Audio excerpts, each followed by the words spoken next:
Hello again everybody! So today we're back, and today I'm going to be talking about YouTubers and books. So anybody that has anything to do with books will have noticed over the past year or so there's been a bit of a new phenomenon in reading. There's been a lot of books released by vloggers from YouTube. So a variety of people from the UK, America, that have got millions and millions of followers on YouTube for various reasons, whether it's been gaming related videos, whether it's been vlogs, whether it's been beauty videos. A whole range of people that have really made a name for themselves on YouTube have been taking the plunge and publishing books. So it's been quite a big deal in publishing. It's been a massive impact on book selling and on reading and on the kind of people who are reading more. And in this video I'm going to go over a little bit about what I personally think about YouTubers releasing books, some specific examples, whether I think it's a good or a bad thing for the book industry, and just loads of different bits. I know it's a really controversial issue that lots of people have got an opinion on, and I'm looking forward to seeing what you guys think about YouTubers who release books, and whether you're a fan or you're against it. And I just think there's loads of stuff to talk about, and I'm looking forward to getting involved with you guys on that. Something really important to clarify to start with, I think, is my personal stance on vloggers in general, not even related to books. So obviously if it's a person who really doesn't understand vloggers, who doesn't get the appeal, who doesn't watch any videos by them, then you're going to have a really different view on YouTuber books than someone who is a fan of vloggers. So personally, I am a fan of vlogging, and I'm subscribed to quite a few vloggers on YouTube. I've only really started to follow people in the past year or so, but there's a core group of about 7 or 8 vloggers who I follow now and watch most of what they upload. Some of them have released books, some of them haven't, some of them I'll talk about today, some of them I won't. So, to make it sure you guys understand where I'm coming from with this, I do like vlogging, and I do get the appeal of vlogging, and I do recognise why it's important and why it's significant. So that plays into my opinion on YouTuber books, but I am going to try and talk a little bit about why people who don't understand vlogging might dislike YouTuber books and the impact that it's had on them. So quite a lot of things to cover, but just thought you guys needed to know before we started that I like vloggers, I'm subscribed to a lot of them on YouTube, and that's obviously going to have an impact on what I'm going to say. First up then, a little bit of the history of vloggers releasing books. So the first 2 major ones to be announced were last year, which were Alfie, Deyes and Zoella. Now I'll say straight away from the start, these aren't 2 people I'm subscribed to. I've watched videos with them in, but I'm not a big fan, particularly of their style of doing videos. And it is undeniable, however, that their books were massive. They sold tons and tons of copies. I know Zoella's broke all kinds of records. Alfie Deyes was the first to really try this, and it really exploded. I remember there was a story about a book signing at Waterstones Piccadilly in London, and they had to close the shop and part of the street and things because the signing got so out of hand for Alfie Deyes' book that they just hadn't expected, and they really heralded the start of this new kind of trend in books. Since then, there's been a whole ton released. Tanya Burr, Shane Dawson, more Alfie Deyes books. He's in a second one now. Connor Franta. There's loads of them that have released books in the past 6 to 8 months, and it's going to carry on. So recently Tyler Oakley's announced it, and that's probably going to be one of the biggest that's been released so far. Zoella's got more books. I think Alfie's got more books. There's people like KSI and Joe Sugg. There's tons of people, essentially. This isn't something that's going to go away. YouTuber books are going to carry on being a big deal, at least this year and probably for quite a time to come. So it's important to understand that they are a massive part of publishing now. They're a massive part of book selling, and it's something that I think as readers we're going to have to really encounter a lot more and more. And now I'm going to look at why that's a good idea and why that's a bad idea, and kind of work out how I feel about them in general. I'm going to start off by getting my lame bookseller opinion out the way. So for the sake of the book industry and for reading, I think YouTuber books have been really good, because there are people who will pick up Zoella's book that would not pick up another book generally, that wouldn't go into a bookshop and that kind of thing, and it's really helping people who would normally read to engage more in literature. It's a very specific type of literature, granted, but I still think that's got its benefits without a doubt. And I also think it's just good for the book industry, because the amount of money that is being pumped into publishers in the book industry, which is obviously struggling at the minute, everyone knows that, to be such a massive boost from a whole new market of these YouTuber books is just incredible. So lame bookseller stuff out the way, but I feel like I need to add that in again because that's another big part of my life and that's something I need to talk about. So now then, looking more specifically at the books themselves and how I feel about them.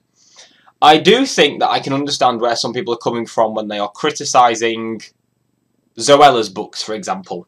Especially the first one. Everyone knows there was this big furore about the fact that there wasn't any credit given to the person who actually ghost wrote the book. So it was Zoella's concept, she came up with all the characters and the development, but the actual writing was done by somebody else, which wasn't made particularly clear when the book was released. So there's quite a lot of backlash over that, and I can completely understand that. And I think it's, in a lot of cases, it's justifiable to be a little bit frustrated that this person is making a lot of money from something they haven't written themselves. On the other hand, so many authors do this nowadays. For example, James Patterson, who releases a new book every couple of months. His books are all James Patterson and somebody else. And he comes up with the ideas, other people write the words. So it's really interesting that it's actually not that rare for this to happen. I think where Zoella slipped up is that it wasn't made as obvious that it was in partnership with somebody else. I can see that she's now corrected that with a second, and she's readily admitted that she's going to be more hands-on with the writing process, but that there are going to be people helping her along the way, which I think is fair enough. If she'd just dealt with it from that perspective in the first place, she might have saved herself a lot of issues and a lot of criticism from people that aren't in her kind of vlogging sphere. One of the other criticisms levelled is that there are so many people dying to get into publishing, dying to release books, that aren't getting opportunities, when there are these people that are only getting book deals because they're famous. And it causes a lot of people issues on that front, especially people that don't really understand what it is that vloggers do.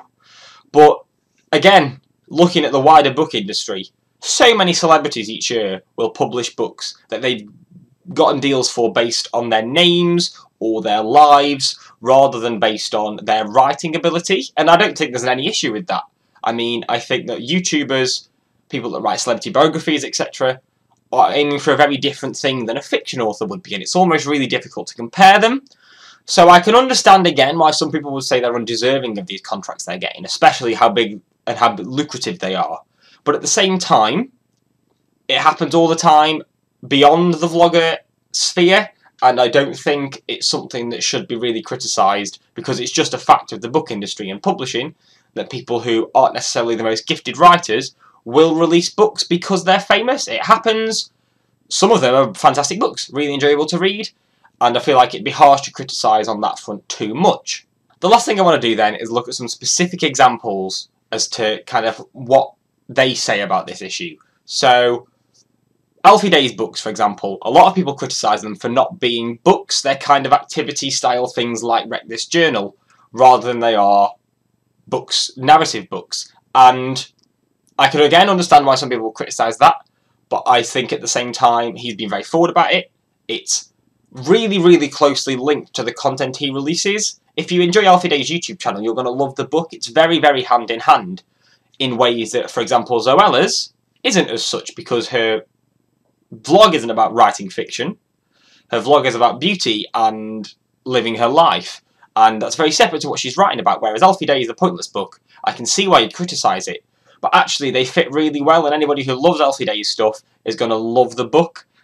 Similarly, I think that it's the vloggers who've really got stories to tell that make the best memoirs, for example. So I've just recently finished reading the Conor Franta biography, and I feel like he, throughout his YouTube channel, has been very open about his life, about the things he's struggled with, about coming out, about body issues he's had, and again, the book is very similar in style to his YouTube channel, and I do think he hasn't had as hard a life as some people. Obviously, there's always going to be someone that's had a worse life, but I think the fact that he's very embracing, it's a very positive book, and I think it is very closely linked to what he does. It doesn't feel like these people are cashing in as much as it is, it's just offering another form of content. And when it's in that context, when it falls like that, I think it's completely justifiable, completely understandable, and I think fair play for doing it. If you can do it really well, in a style that your fans and potentially new fans are going to really enjoy, why wouldn't you do it, and why should you be criticised for it? I have to say, from planning this video, I've come down on a much different side to where I expected I'd be. Working in the book industry, I do feel like there is this kind of snobbery down towards YouTuber books as kind of not real books, they're not the same as proper fiction, they're not the same as other celebrity biographies, that it's this newfangled vlogger thing that no one really gets and isn't a big deal. Having really thought about it in the past few months, in the course of this video, having read some myself, I think that's complete rubbish. I think it's a really exciting new area of publishing, a really exciting new area of reading. I think it's getting a whole new group of people into reading. People that wouldn't pick up a book are going to be looking at these and coming out specifically to bookshops for these books. And I think it's a really good thing all round. I can understand why some people who don't get vlogging will criticise it as kind of undeserving. I get that, but I don't feel like that's justifiable for everybody. I feel like in some cases people that love vlogging are going to love these books, in the same way that people that like fiction are going to love those books. People that like books on animal handling are going to love that. And I mean, it's completely different. It's all personal tastes. And I feel like a lot of criticism levelled at these YouTuber books is really, really unfair. And I personally am really happy to see that it's still growing. If I did have one point to make, I do feel like there's too much all at once. It seems like every month now there'll be a new YouTuber publishing a book that's a massive deal. And if it was a bit more staggered, I just feel like there'd be more excitement about it. But that's completely beside the point to a lot of extents. And in general, I do feel like vlogger books are really good for publishing, good for the vloggers themselves, and I don't feel like I personally have any reason to complain about them. Obviously, that's just my opinion. There are tons of you out there and tons of people that have all got really, really different opinions on this issue, and I'm really looking forward to hearing what you guys all think. As always, feel free to comment down below. I'm really looking forward to seeing what you guys think. You can tweet me, however you want to get in touch. I'm really intrigued to see what you guys think about this and to have a bit of a debate with some people, which I expect will happen with this. As always, if you've enjoyed the video, leave a like and subscribe down below, and please leave comments because I'm really intrigued to see what everyone thinks on this. I'm not sure what my next video is going to be. It's all very exciting up in the air at the minute, but I will be back definitely in the not too distant future with another video, and I look forward to engaging with all of you on this issue in the next couple of days.